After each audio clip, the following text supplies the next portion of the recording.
Arrestohet Gjesti. Me sa vite mund të dënohet ai për veprat që kreu?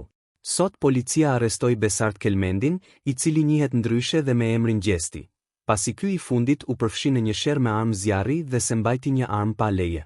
Ai është dërguar në mbajtje për 48 orë, njoftoi policia e Kosovës, po çfarë rrezikon realisht ai pas këtij incidenti? Skenari i parë është një gjob që mund të arrijë deri në 7.500 euro gjobe majme, ndërsa skenari i dytë është dënimi me burgim që mund të shkojë deri në plot 5 vjet burg, por varet a do zbatohet nga shteti. Policia e Kosovës po vlerëson provat e rastit për të vendosur nëse çështja do të shkojë në procedurë të rregullt gjyqësore apo nëse do të ndërmerren masa të tjera si gjoba e tjerë. Mbetet të shihet nëse Gjesti do t'ia hedh vetëm me një faturë të kripur financiare dhe një mësim të mirë. Sytë janë te vendimi që do të pasojë pas skadimit të këtij afati 48 orësh.